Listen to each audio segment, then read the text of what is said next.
In this video, I want to talk about the new SimLAB DD wheelbase.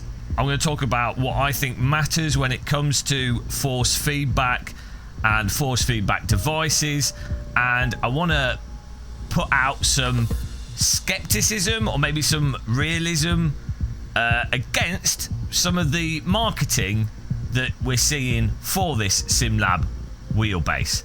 Now, to be clear, that's not to say that I think the SimLAB wheelbase is bad.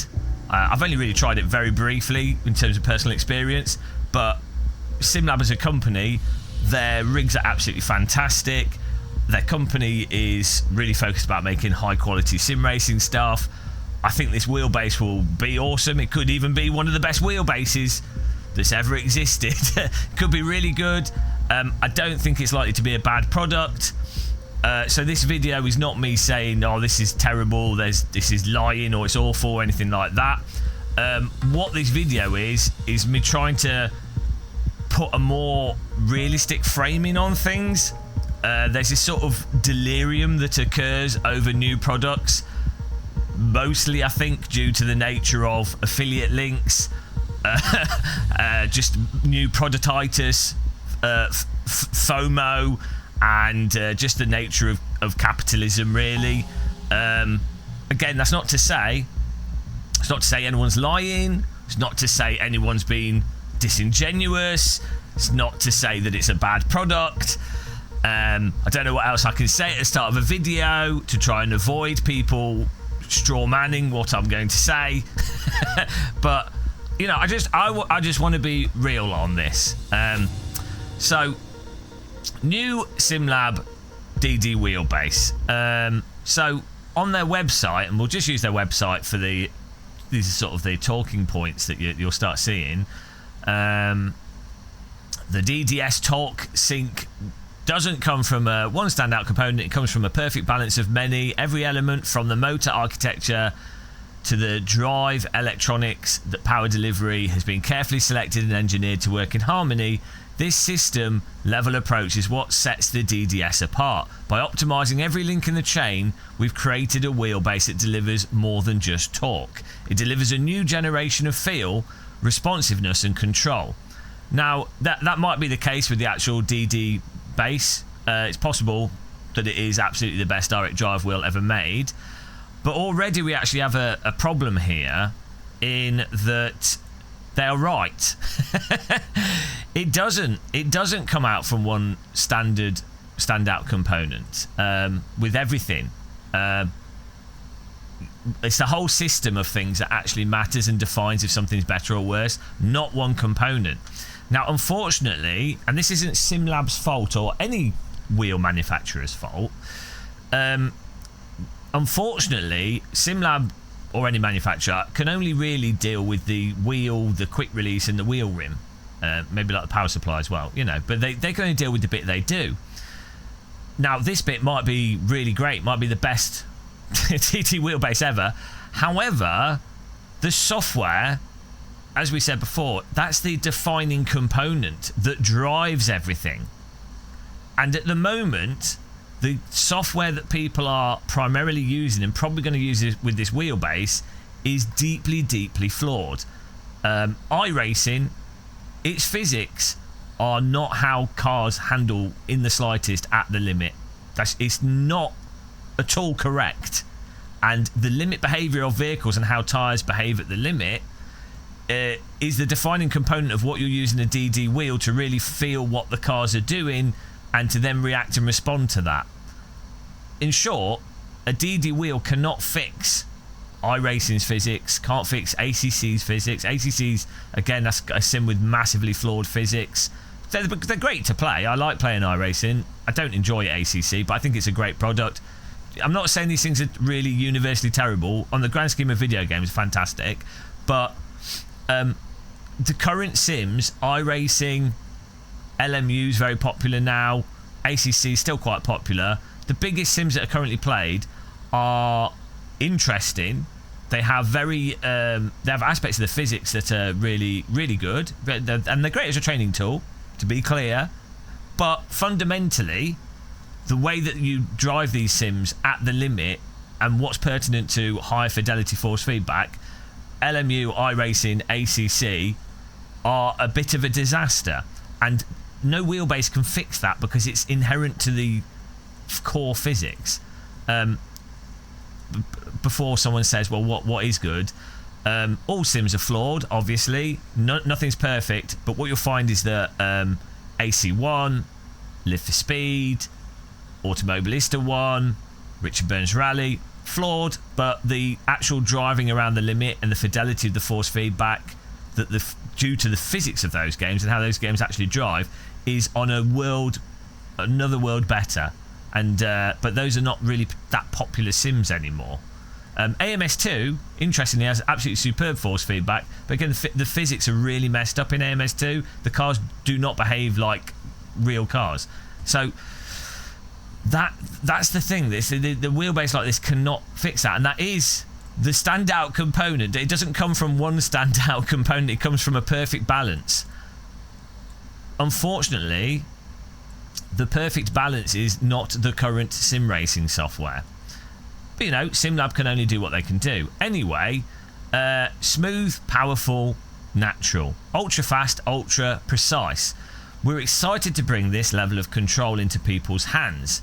DDS True Sync raises the bar for confidence behind the wheel, translating track detail with clarity you can feel.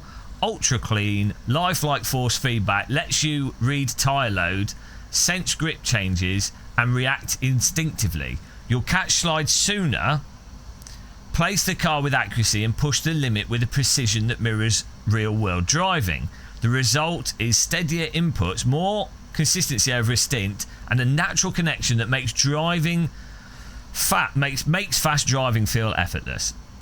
Now, the problem with this is that I think like a bog standard 12 Newton meter wheelbase already massively surpasses the requirement for feeling what's going on in any simulator. Sure, I'm not saying that's the best you could get, but in terms of what's really the key thing that's going to affect how well a person can drive a video game, once you've got to a semi-decent 12 Newton meter wheelbase, the force feedback in the wheelbase is not the limiting factor in your pace, for especially for like 99% of sim racers.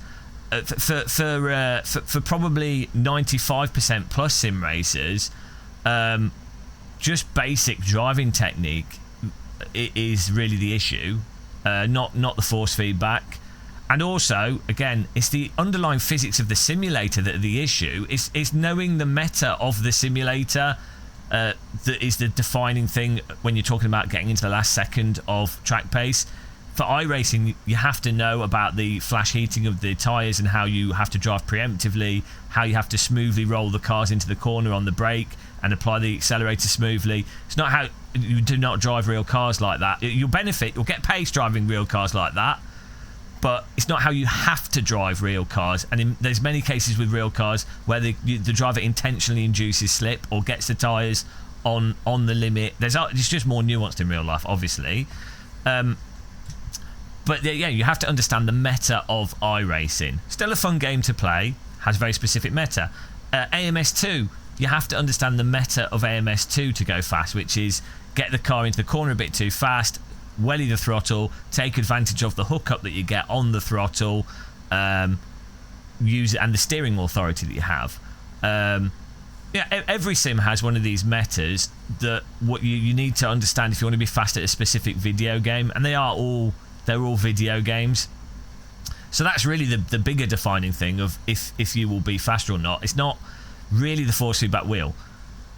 As I say, once you've got to even like an 8 Newton meter wheel, even like a CSL Elite or something, but sure, like a 12 Newton meter DD, you get really good range of fidelity to describe what's happening and relate that feel to what's going on in the simulator. But past 12 Newton meters, it is so negligible to the performance that's pertinent to most people.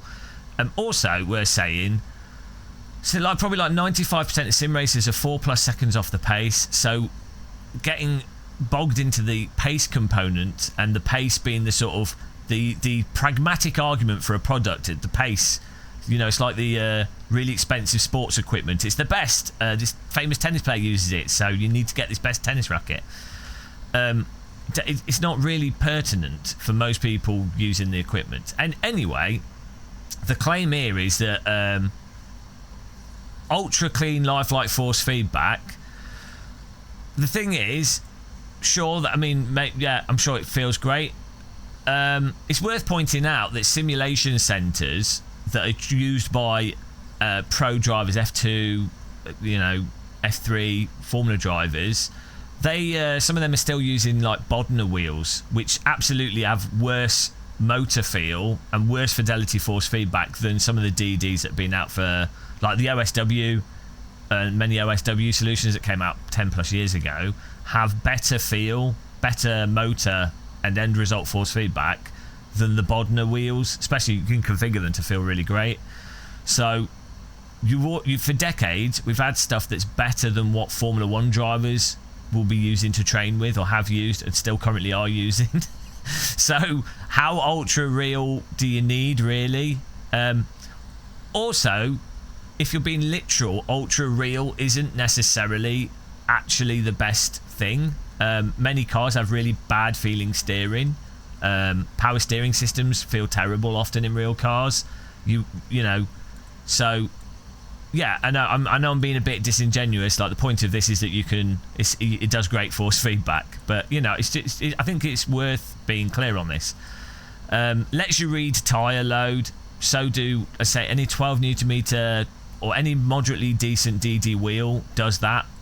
So sense grip changes, again, any 12 Newton meter DD wheel. Reactive instinctively, again, most people are slower than me. I'm not that good, and I drive from feel, and you can react instinctively with. We were reacting instinctively with T300s. T300 definitely, its hardware does actually get in the way, but that's nothing that you can't do with like a cheapo DD wheel. I'm not saying this wheel doesn't do it better. You can catch slides sooner. Well, the thing is, if you're using this with iRacing, if you've already got in a slide, it's already too late. It's not about catching slides, and that's, most people think I'll play in iRacing. You actually, in iRacing, you actually don't try to catch a lot of slides. You just let the car drive the slide out, or you push the brake and the accelerator for larger slides, because the simulator software itself, when the tyres go over, they flash heat, you lose steering authority. So that's why you've got the whole push it in as well, things that induce understeer, because there's no point trying to catch and hold the slide, because the simulator will slow you down more in many ways, or you'll just have more problems. So this, again, it depends on the software, and also if you're truly being fast in a racing simulator, it's not really about catching slides. It's more just about driving in a very progressive, refined way. And also, how much sooner do you need? Like, let's say if you're getting into like sub milliseconds, if the simulator's got realistic physics, it's not going to matter too much. They'll go, well, it's a millisecond, but it's sort of an over-exaggeration of what's relevant is the thing with this. I'm not saying it's incorrect. It's just it gives the wrong impression of what's actually important. Place the car with accuracy. We have people racing on our server with gamepads that are faster than most of the people that race on our server. Some of the people I race with on our server own race cars and are very fast real-wheel drivers, and they're beaten by people with a gamepad. So, make of that as you will. Not saying that this isn't allowed for great precision. Push the limit with more precision that mirrors real-world driving. I would actually argue that obviously real-world drivers are insane, the precision they have, but a lot of the precision comes from the nature of them balancing the unknown and highly dynamic nature of real-world driving. In reality, though, a real tyres is actually, the driver is less precise in a sense, and they have to be with a racing sim, in order to stand out. It's just a different activity. Real driving is just different from sim driving. Sim driving is much more like a video game, which demands more precision in certain ways, but there's less noise in a simulator. There's less dynamics. There's also just less noise in the simulator. It's more on the nose. It's more simplistic. All the noise of the G loading and the randomness of the car, randomness of the track, tyre behaviour variability, in reality it just makes it really different. So it's a different thing that you're having precision for. So again, it's kind of weird to do this statement, push the limit with precision that mirrors real-wheel driving. You can mirror the precision of a 12 Newton meter bog standard DD is already beyond the precision capacity that most real steering racks and everything have in real life because of how they work. The same actually applies to like force feedback joysticks and yokes. If you fly a real plane, you will find, and this is real cars, you will find that the inputs, the pedals in real cars, the steering, the yokes, everything, it's often actually worse than sim racing equipment. The rudders are not as precise. There's stiction, there's pulleys, there's all this stuff in the way. In a real car wheel, might be a bit of play. The steering rack's not perfect. Nothing's perfectly aligned. There's all this rubbish in real life that fundamentally makes the input less precise. However, the way real life works is there's more sort of buffer. There's more like inertia to things. There's more depth to everything, so it accommodates the worst input devices in a sense. So this statement, actually, when you're really being honest, I'm not saying SimLAB are lying, but I mean just conceptually honest, doesn't make sense really. The result is steadier inputs. Well, look, you know what else causes steady inputs? If you have the force feedback on really, really low, then the force feedback's not doing anything. And as long as you've got a really good encoder on a wheel, which again has been a thing for decades now, you can put really steady inputs in that are more than good enough to set world record lap times if you're a good sim racer or you've memorized how to play a video game better. More consistency over a stint. Yeah, sure. So, right, it's all the same stuff, right? The thing is, sure, an okay direct drive wheel will let you be more consistent. That applies to like every direct drive wheel. You don't need some super uber audiophile grade DD wheel for that. You see, the thing here that's going on is it's like hi-fi marketing, like headphone marketing. These are Sennheiser 595s, 599s.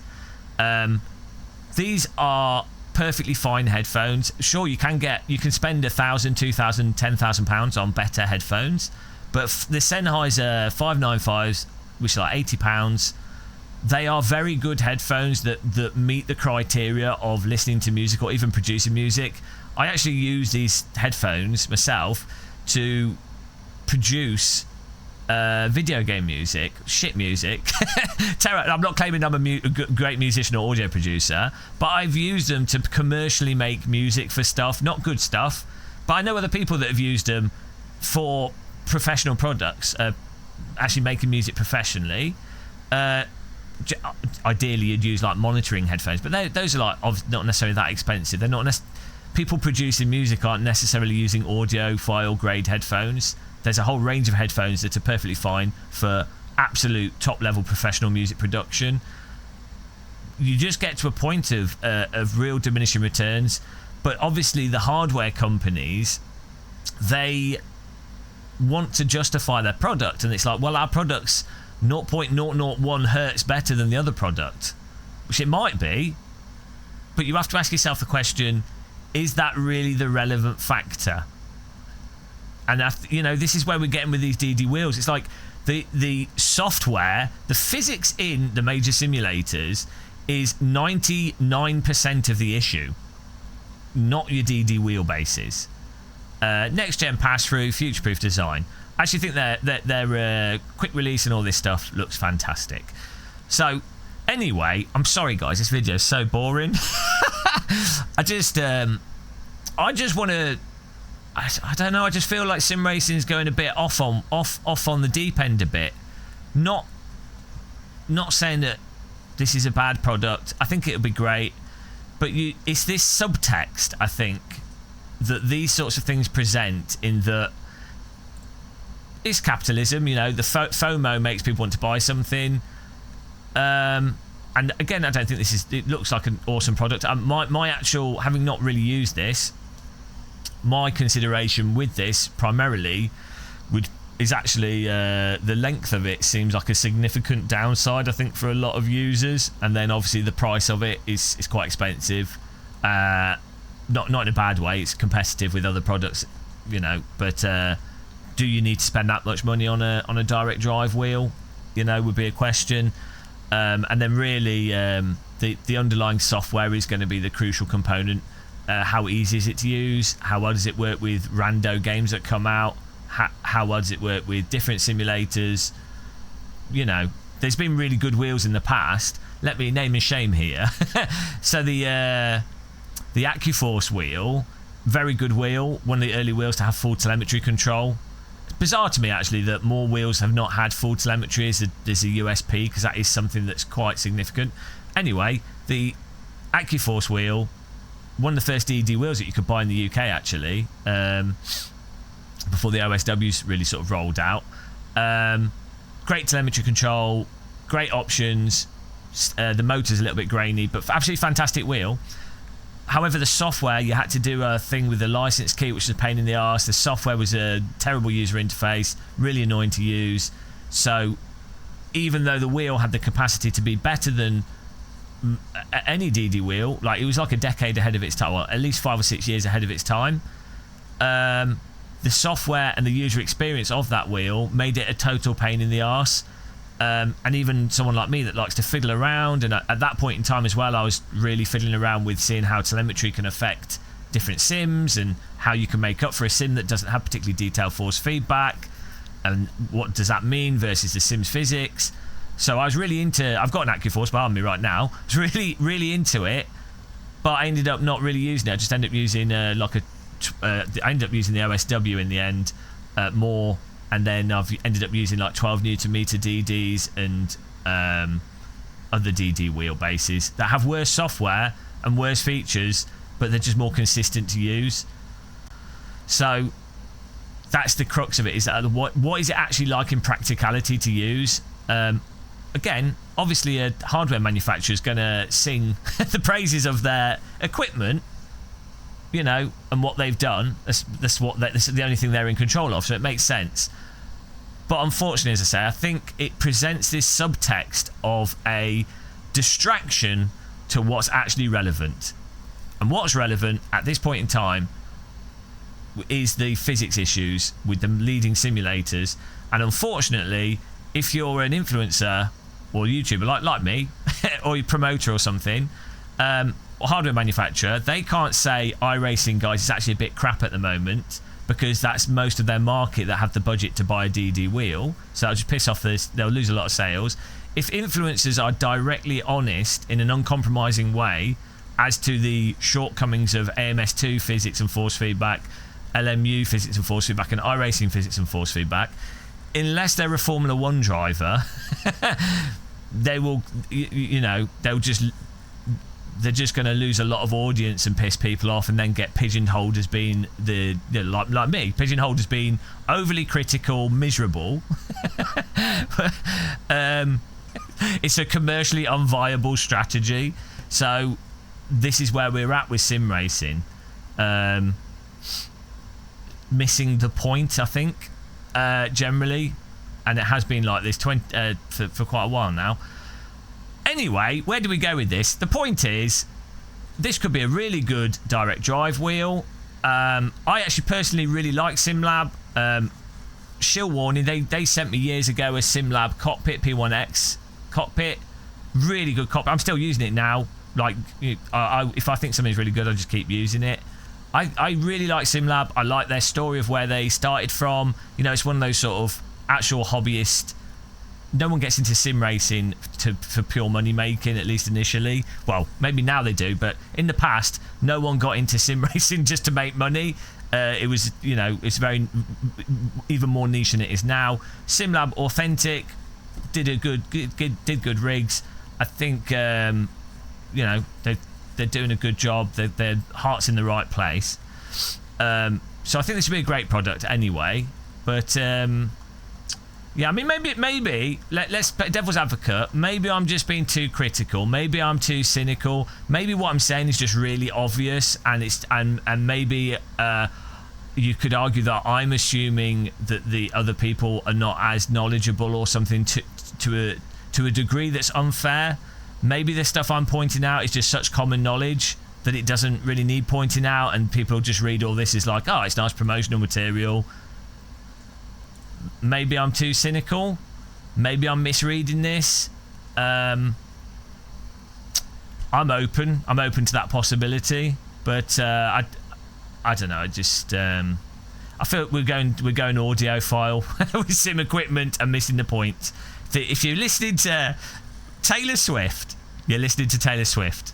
Doesn't matter what headphones you use. By the way, I used that analogy one time and I got loads of grief from people going, Taylor Swift's really well produced, Game of Muscle, you idiot. And it's like, actually, probably is really well produced. You know, they're going to have, it'll probably be compressed a lot, but the audio quality probably is pretty decent on Taylor Swift. But you know what I was trying to say there. Anyway, right, that's it. 30 minutes. Is it worth me making videos like this? I feel like I don't know, like, I don't like being like this. This is boring to me. I want to be stupid. Oh, well. I mean, I guess we execute being stupid naturally, so... let me know what you think in the comments, guys. I'm looking forward to seeing if this is a game changer. Oh, my God. Is it a game changer? I'm saying doubt. I think it'll be great, but doubt for game changer. Right, thanks for watching, guys. Sorry for this video. Bloody hell. See you in the next one. See you in the live streams. Bye.